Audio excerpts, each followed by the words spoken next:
Welcome back. You're watching Ian King live from the heart of the city. Financial technology companies from around the world have descended on London this week. The city has become a hub for so-called Fintech, from online investment to fraud detection to international money transfers. Data compiled by Fintech Week shows that around 10% of all global investment in financial technology happens in the UK, second only to the United States and more than the rest of Europe put together. Some of the companies at Fintech Week told us what makes the UK an ideal base. If you imagine, let's say, the US, you have San Francisco, which leads in tech, New York, which leads in finance, and Washington, D.C., which leads in policy and regulation. In London, you get all three of those in one place, all within, walking distance in a lot of times. So you can't get that in most places around the world. So that's one of the reasons why London is, fintech is growing so fast. Well, the UK is really attractive. I mean, obviously the weather's great, but also the government's put in some really great incentives from the founders' side, but also from the investors' side. And also, I think there's a lot to be said for it's just its location. We get access not just to the UK market, but to Europe. It's quite close to the US as well, so there's definitely a lot of benefits.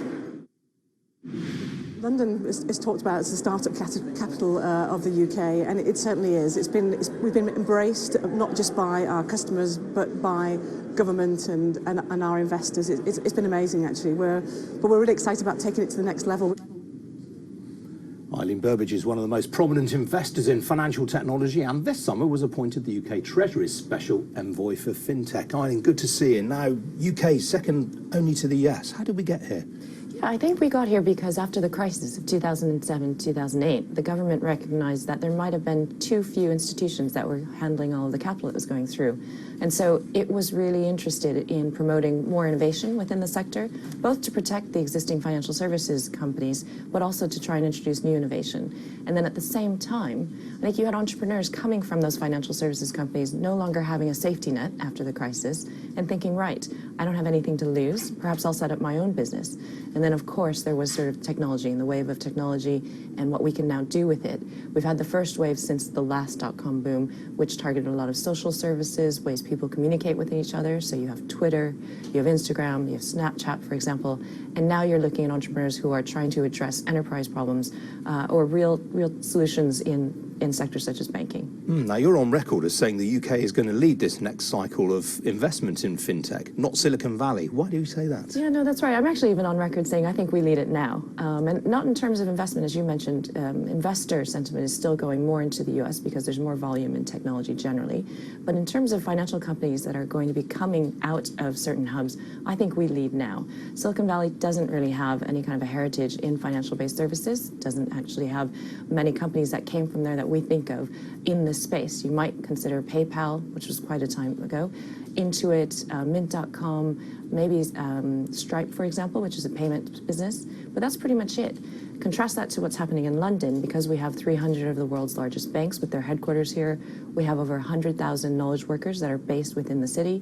We have other hubs such as Leeds or Edinburgh, where we're also drawing some expertise from. We have hundreds of fintech companies that are getting started every year. Now, the question really, I mean, UK tech entrepreneurs are often accused of selling out too quickly, whereas the US tech entrepreneurs tend to stick around and grow the business. Do you think that will change with fintech in the UK?